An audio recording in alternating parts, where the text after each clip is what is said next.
رہنا چاہیے، روزہ رمضان کا فرض ہے، رکھتے رہنا چاہیے۔ حج اللہ نے زندگی میں ایک مرتبہ فرض کیا ہے، اگر اللہ نے آپ کو دولت دی ہے تو حج کرنا چاہیے، زکوٰۃ فرض ہے ادا کرنا چاہیے، لیکن ان تمامی چیزوں میں صرف ایک چیز آ گئی تو یہ ساری چیزیں رائگاں ہو جائیں گی، اور وہ چیز ہے دکھاوا۔ حدیث شریف کا ترجمہ سن لیجئے، قیامت کے دن حاجیوں کو ٹھڈی کے بل گھسیٹ کر جہنم میں ڈالا جائے گا، اس لیے کیونکہ وہ اپنے حج پر گھمنڈ کر رہے ہوں گے۔ قیامت کے دن قاریوں کو ٹھڈی کے بل گھسیٹ کے جہنم میں ڈالا جائے گا، کیونکہ وہ اپنی قرات پر تکبر کر رہے ہوں گے۔ قیامت کے دن نمازیوں کو ٹھڈی کے بل گھسیٹ کر جہنم میں ڈالا جائے گا، کیونکہ وہ اپنی نمازوں پر تکبر کر رہے ہوں گے۔ لیکن اللہ محبت ایسی شے ہے، سبحان اللہ۔ حضور کے پاس ایک دیہاتی آیا، سند صحیح ہے اس حدیث کی، بخاری میں بھی یہ حدیث موجود ہے، مسلم میں بھی یہ حدیث موجود ہے۔ حضور کے پاس ایک بدو، ایک دیہاتی آ کر کہتا ہے، یا رسول اللہ متی الساعہ، یا رسول اللہ قیامت کب آئے گی؟ حضور فرماتے ہیں، ما عادت لہا، کیا تو قیامت کے لیے ریڈی ہے، تیار ہے؟ تو وہ کہتا ہے بدو، لا یا رسول اللہ، لا صلاۃ ولا صیام، یہی الفاظ حدیث کے ہیں جو میں پڑھ رہا ہوں، نہ میں نے نماز پڑھی ہے، نہ میں روزے کے بارے میں جانتا ہوں، میں تو دیہات کا رہنے والا ہوں، دیہاتی ہوں۔ لا صلاۃ ولا صیام الا انا احب اللہ ورسولہ، یا رسول اللہ میں آپ سے محبت کرتا ہوں اور آپ کے خدا سے محبت کرتا ہوں۔ بس اتنا کہا، حضور مسکرائے، حضور نے مسکرا کر کے کہا، انتا مع من احببتا، تیرا حشر اسی کے ساتھ ہوگا جس سے تو محبت کرتا ہے۔ حسین سے محبت کرتے ہیں، ہمارا حشر حسین کے ساتھ ہوگا، اور تعزیے کے مخالف یزید سے محبت کرتے ہیں، ان کا حشر یزید کے ساتھ ہوگا۔ سبحان اللہ، بے شک سبحان اللہ، سبحان اللہ، زندہ باد۔ دیکھ رہے ہیں انٹرنیٹ پہ دیکھ رہے ہیں نا، سب اپنی اپنی اپنی اپنا اپنا راگ لے کے مولوی لوگ بیٹھے ہوئے ہیں۔ اچھا ایک چیز غور کیجئے گا، 10 دن محرم کے آئے، کیا کربلا چھوٹا موٹا واقعہ ہے؟ کربلا میں حبیب ابن مظاہر جیسا دوست، کربلا میں عباس علمدار جیسا بھائی، کربلا میں عون اور محمد جیسے بھانجے، کربلا میں مسلم بن عقیل جیسا چچا زاد بھائی، کربلا میں بی بی زینب جیسی عابدہ زاہدہ تقیہ نقیہ، کربلا میں حضرت ابراہیم و احمد، کربلا میں جناب حور جیسا سیدوں پہ قربان ہو جانے والا، کربلا میں کربلا کا ایک ایک کیریکٹر بے مثال ہے، ایک ایک کیریکٹر بے مثال ہے۔ کربلا میں عمر بن علی، کربلا میں عثمان بن علی، کربلا میں حضرت ابو بکر بن علی، کربلا میں حسین کے شاہزادے موجود ہیں، کربلا میں علی اکبر ہیں، کربلا میں علی اصغر ہیں، کربلا میں علی اوسط ہیں، کربلا میں بڑی بڑی شخصیات ہیں۔ میں کہتا ہوں کربلا میں جنتوں کے سردار ہیں، اتنی بڑی بڑی شخصیتیں کربلا میں موجود ہیں۔ اب مولوی صاحب کو کیا کرنا چاہیے تھا؟ کبھی علی اکبر پر بیان کرنا چاہیے تھا، کبھی علی اوسط پر بیان کرنا چاہیے تھا، کبھی امام مسلم کا واقعہ بیان کرنا چاہیے تھا، کبھی سیدہ صغرا کے بارے میں بتانا چاہیے تھا، کبھی سیدہ سکینہ کے بارے میں بتانا چاہیے تھا، کبھی حضرت ام لیلہ کے بارے میں بتانا چاہیے تھا، کبھی حضرت علی اصغر کے بارے میں بتانا چاہیے تھا، کبھی ان کو عباس کے بارے میں بتانا چاہیے تھا۔ لیکن جیسے ہی محرم کا چاند طلوع ہوا، مولانا کو کیا دکھائی دیا؟ تعزیہ حرام، یہ بھی حرام، چوک بنانا حرام، چوک کے سامنے فاتحہ پڑھنا حرام، چوک کے سامنے کھانا رکھنا حرام، چوک کے سامنے اگربتی رکھنا حرام، تعزیے کے سامنے منت ماننا حرام۔ پورا 10 دن یہ حرام کار حرام حرام کرتے رہ گئے۔ بے شک سبحان اللہ بے شک 10 کے 10 دن ان حرام کاروں نے صرف حرام ہی کیا ہے.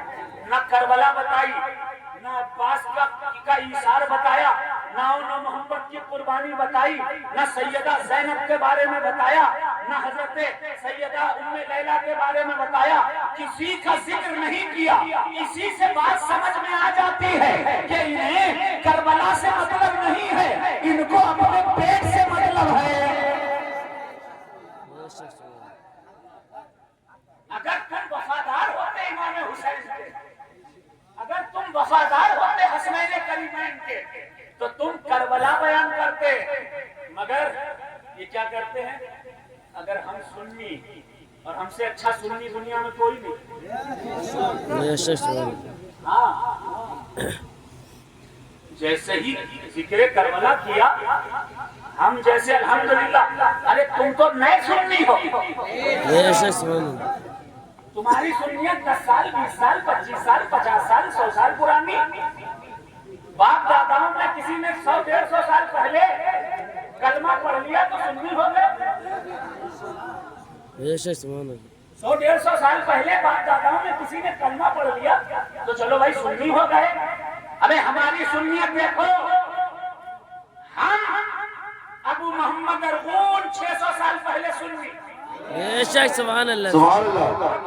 منصور 600 سال پہلے سنی. سبحان بے اللہ. شک ابو الحسن طیفور 600 سال پہلے سنی. بے شک ان کے داداؤں کے داداؤں کے دادا حضرت سید جعفر سنی. بے ان شک کے داداؤں کے دادا سید محمود الدین سنی. بے شک. ان کے بھائی سید بدیع الدین قطب المدار سنی. بے شک تمہاری سنیت 100-125 سال پرانی، ہماری سنیت 1400 سال پرانی. بے شک سبحان اللہ. بے شک ماشاء اللہ سبحان اللہ. ہم کو سنیت سکھاؤ گے؟ سنو، سنیت کسی ایک درگاہ کہتے ہیں نا، بہت سارے لوگ کہتے ہیں، انٹرنیٹ پہ بھرا پڑا ہے، اگر میرے پیر سے آپ کا تعلق نہیں ہے تو آپ سنی نہیں. بے شک سبحان اللہ. ارے باپ رے باپ، سنیت تمہارے پیر سے شروع ہوئی ہے. تمہارے پیر کے پاس سنیت کی ٹھیکیداری ہے. بے شک سبحان اللہ. سنیت کسی ایک درگاہ، کسی ایک خانقاہ، کسی ایک عالم، اتنے عالم ہیں ٹھیک ہے، سب کا احترام، سب کی عزت عالم ہونے کی بنیاد پر، لیکن سنیت کا ٹھیکیدار کوئی نہیں ہے. سنی اسی کو کہتے ہیں جو خلفائے راشدین سے بھی محبت کرے اور حسین کا تعزیہ بھی کاندھے پر لے کر گھومے. بے شک سبحان اللہ. بے شک زندہ باد زندہ باد. سبحان اللہ. سبحان اللہ. میں کہتا ہوں تعزیہ داری وہ سنیت کی پہچان ہے. وہابی تعزیہ اٹھاتا نہیں، بے شک سبحان اللہ. اہل حدیث تعزیہ اٹھاتا نہیں، بے شک سبحان اللہ. خارجی تعزیہ اٹھاتا ہی نہیں، بے شک ناسبی تعزیہ اٹھاتا ہی نہیں. بے شک. اب تعزیہ اٹھانے والے جتنے دیکھو گے سب سنی. بے شک سبحان اللہ. بولو یار سبحان اللہ. سبحان اللہ. 90% سنی تعزیہ اٹھاتا ہے سنی، اور کہتے ہو تعزیہ اٹھانے والا شیعہ ہے تو 90% سنیوں کو شیعہ بنا دو گے. ارے میرے بھائی، میں یہ کہتا ہوں کہ تعزیہ اٹھانے والا حسین کی نفرت میں نہیں، حسین کی محبت میں تعزیہ اٹھایا گیا. بے شک سبحان اللہ. کعبہ شریف دیکھو گے خدا کی یاد آئے گی. مدینہ شریف کا گنبد خضرا دیکھو گے تو مصطفیٰ کی یاد آئے گی، اور حسین کا تعزیہ دیکھو گے تو ابن مرتضیٰ کی یاد آئے گی. بے شک سبحان اللہ. اللہ اکبر. عظمت تعزیہ داری زندہ باد. مدام العالمین. زندہ باد. دم بدا جڑا پاک. دم بدا جڑا پاک. ذکر شہید اعظم کا ریفرنس. زندہ باد. اور سنو، میں اس منبر رسول سے ایک بہت بڑی بات کہنے جا رہا ہوں، توجہ سے سننا.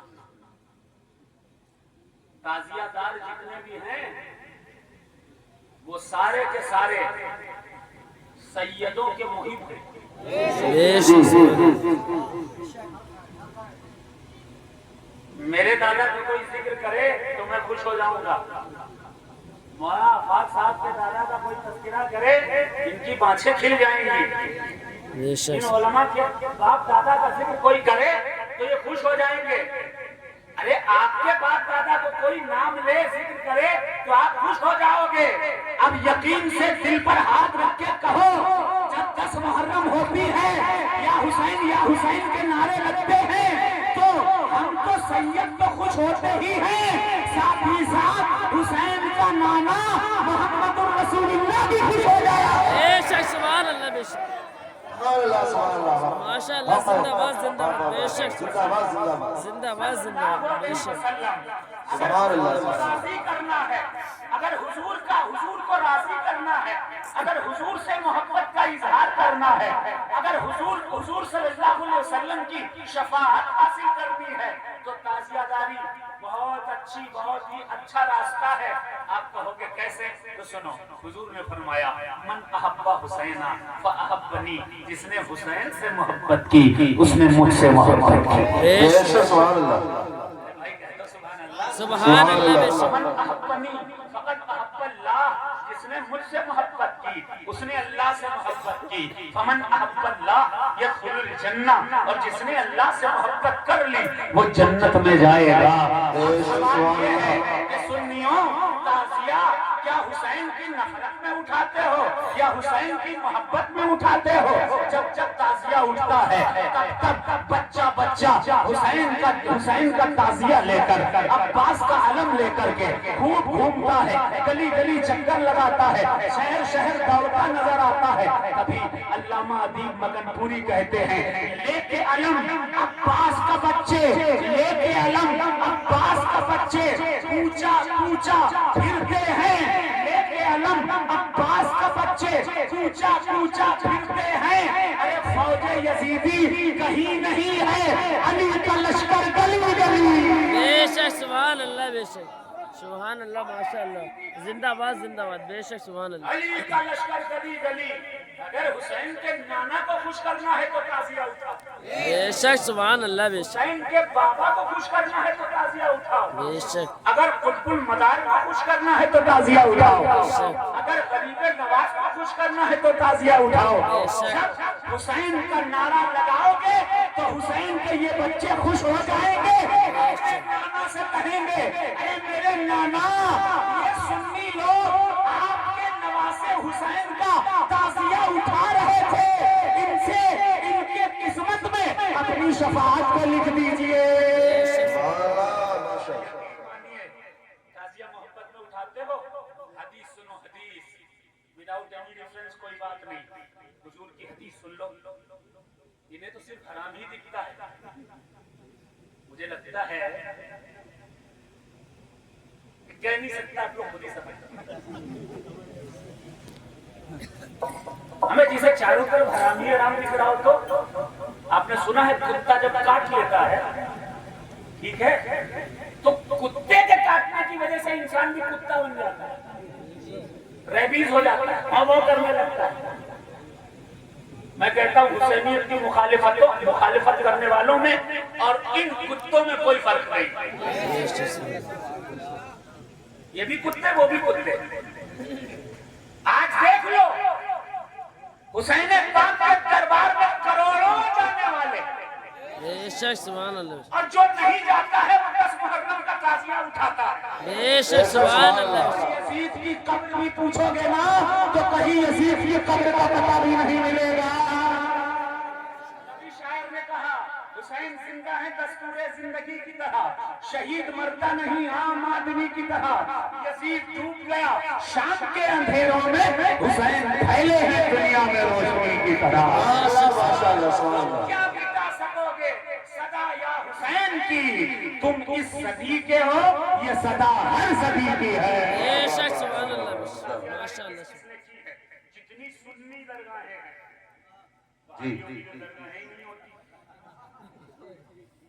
جتنی سنی درگاہیں ہیں سب نے تعزیہ اٹھایا.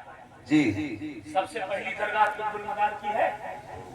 قطب المدار کے جانشین حضرت ابو محمد ارغون رحمۃ اللہ علیہ، انہوں نے لکھا کہا دربار قطب المدار میں جتنا بھی نذرانہ آئے گا، اور پتہ ہے اس وقت مدار پاک کے دربار میں کتنا نذرانہ آیا تھا؟ ایک کتاب ہے، آتا تھا، ایک کتاب ہے، کتاب کا نام ہے آن دا مسلم فیسٹیولز ان انڈیا۔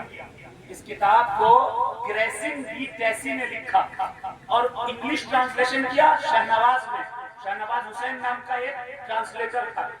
اس نے پتہ ہے کیا لکھا؟ لکھا ہے کہ اس وقت مدار پاک کے دربار مکن پور میں سونا چاندی ہیرے جواہرات تو زمین میں ایسے پڑے رہتے تھے، کوئی پوچھنے والا نہ تھا، جیسے آج کل کاغذ اور پولیتھین پڑی رہتی ہے۔ اتنا نذرانہ آتا تھا۔ اور حضور ابو مدرون رحمۃ اللہ نے لکھا 600 سال پہلے کی بات بتا رہا ہوں، انہوں نے تحریر فرمایا کہ خانقاہ میں آنے والے نذرانے کا 30% حصہ وہ حسین کی تعزیہ داری میں خرچ کیا جائے گا۔ ماشاء اللہ۔ اجمیر شریف چلو اور وہاں سے سیدھے چلو پاک پٹن شریف۔ پاک پٹن شریف میں چاندی کا تعزیہ رکھا ہے، سینکڑوں سال پرانا۔ کس نے بنایا تھا؟ خود غریب نواز نے بنایا تھا۔ واہ واہ واہ، سبحان اللہ سبحان اللہ۔ پاک کے آستانے پر، وارث پاک کے آستانے پر، وارث پاک کے آستانے کے قریب میں امام باڑہ۔ جی سبحان اللہ، بے شک۔ نہ جانے کتنے تعزیے رکھے ہیں، کس نے بنائے تھے؟ وارث پاک نے خود بنائے تھے، کاندھا دیتے تھے اور روتے روتے کربلا کو یاد کیا کرتے تھے۔ پاک کے آستانے پر تعزیہ داری ملے گی۔ چلے جاؤ بریلی میں جا کر کے شاہ نیاز بن نیاز رحمۃ اللہ علیہ کے آستانے پر تعزیہ داری ملے گی۔ میں کہتا ہوں جتنی خانقاہیں ہیں وہاں تو تعزیہ داری ملے گی، خانقاہوں میں تعزیہ داری نہیں ہوتی۔ خانقاہوں میں تو تعزیہ داری ملے گی، جی جی، خانقاہوں میں تعزیہ داری نہیں ملے گی۔ اچھا ان کو پرابلم کیا ہے؟ اپنے کسی بھی مولوی کی ٹوپی، اپنے مولوی کا کرتا، اپنے مولوی کا رومال، اپنے مولانا صاحب کی جوتی اور اپنے مولانا صاحب کی ٹوپی ہو، تاج ہو یا پھر امامہ ہو، کچھ بھی ہو، وہ رکھیں گے، اس کا فوٹو بھی چھپائیں گے۔ چھپاتے بھی نہیں کوئی، اس کا فوٹو بھی چھپائیں گے اور فوٹو چھپا کر کہیں گے یہ رکھو تمہارے گھر میں برکت ہوگی، 20 روپے کا ہے، جی 20 روپے کا ہے، 50 کا ہے، رکھو برکت ہوگی، برکت ہوگی۔ میں کہتا ہوں یار مولوی کی ٹوپی کے فوٹو، مولوی کے کپڑا، مولوی کا منہ مبارک جی، چل رہا ہے انٹرنیٹ پر، یہ مولانا صاحب کا فلاں پیر صاحب کا منہ مبارک ہے۔ میں نے کہا حضور کا منہ مبارک ہوتا ہے یا مولوی کا منہ مبارک؟ لیکن وہ بھی منہ مبارک رکھو گے تو برکت ہوگی۔ اللہ اللہ، مولوی کے جھوٹے منہ مبارک میں برکت ہو سکتی ہے، لیکن جو رسول اللہ کے دل کا قرار ہے، جو مصطفیٰ کا نواسا ہے، جو فاطمہ کا بیٹا ہے، اگر اس حسین کا تعزیہ بنا کر بستی میں گھما دو گے، ساری بلائیں بستی سے دور ہو گئے۔ ماشاء اللہ، زندہ باد۔ یہی عرض کرنا ہے کہ جو چاہتے ہو زمانے پہ دبدبا رکھنا، بے شک، تو نام اپنے محلے کا کربلا رکھنا، بے شک، نبی کی پشت پہ مولا حسین بیٹھے تھے، تبھی ثواب ہے کاندھے پہ تعزیہ رکھنا۔ بے شک، سبحان اللہ۔ شاعر کہتا ہے، شاعر نے کہا کہ غرور تاج محل، بے شک سبحان اللہ، بے شک جی جی، غرور تاج محل کتنا دل ملایا ہے، کسی غریب نے جب تعزیہ بنایا ہے۔ اللہ ذکر حسین کرتے رہنے کی توفیق عطا فرمائے، کیونکہ یہی ہماری آخرت ہے۔ ہمارے پاس عمل ہو نہ ہو، ہمارے پاس حسین کی محبت ہے۔ بے شک، کلام سنیں گے؟ جی جی، کون کون نہیں سننا چاہتا کہتے سبحان اللہ۔